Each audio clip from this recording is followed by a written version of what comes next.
Hello mga ka-TV. Hello. Mga ka-TV Mami. Family. Good morning sa inyo. Ako, dyan na ako. Lalabas ka? Hindi lalabas ako, dyan na Mami. Hindi daw siya lalabas kasi nandito daw ako sa loob. So, ngayong araw na to. Sa Mami, ako, Mami.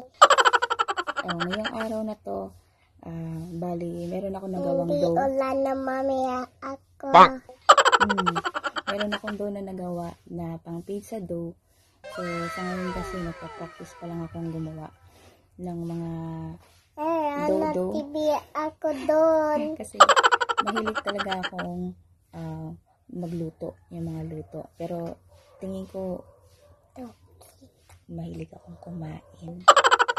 Kaya gumagawa ako ng dough. So yun. So kahapon nakagawa ako ng dough. Saking Jollibee ako. Jollibee siya. Gumawa ako ng dough. Tapos gumawa ako ng pizza. So ginamit natin yung dito is turbo na ano siya yung turbo kasi ginamit sana namin yung pangbenta dun sa Cagayan na magbenta ng chicken, roasted chicken, kaya lang hindi siya nagsucceed. Daddy, Mami.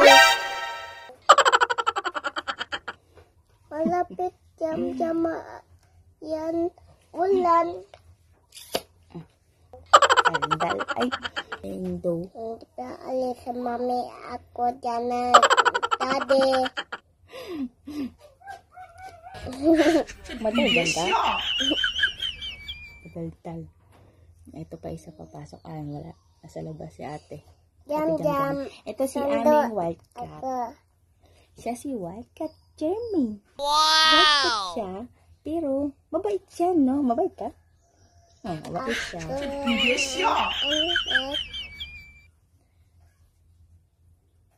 Ako.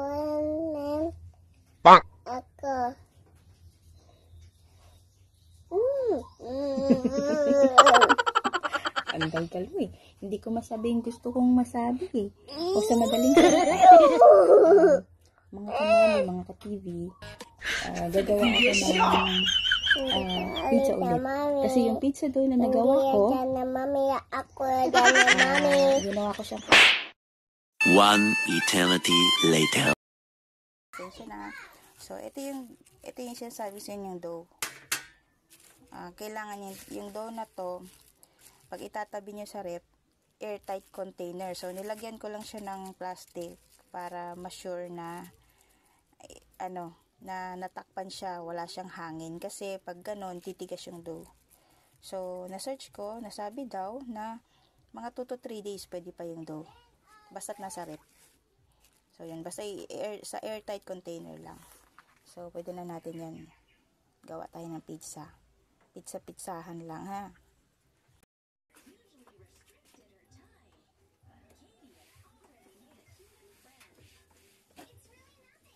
Kailangan natin punasan yung lamesa mabuti. Kasi, dito ako magmamasa ng dough. Pero hindi naman siya masyadong masa.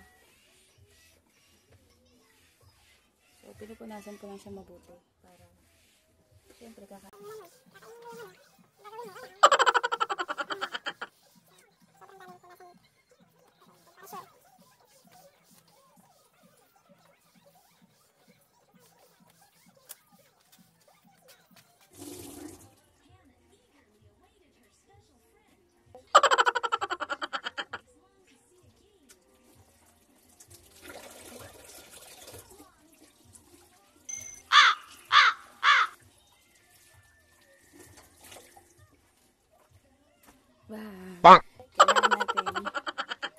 unahin muna natin yung dough.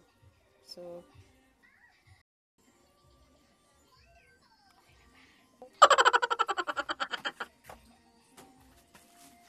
vlog na kayo ko.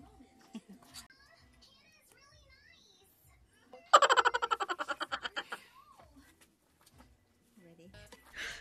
Pasensya na mga ka-TV kasi sa totoo lang shy type po ako. Shy type.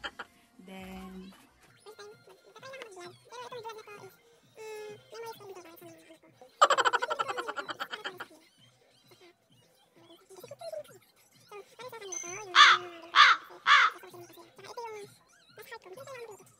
One eternity later. So, pero pasensya na po kayo kung hindi ako prepared sa mga ginagawa kong ganito pagbablog. So, ito siya, binuksan ko na. Malambot pa siya. Tabi lang natin to kasi pwede pa natin to magamit yung plastic. Ano to eh, cling wrap. Prepare na ako ng plate. Medyo ano na yung plate ko. Pan ba to? Pan? Basta, pan to na pang ano, bakal. Medyo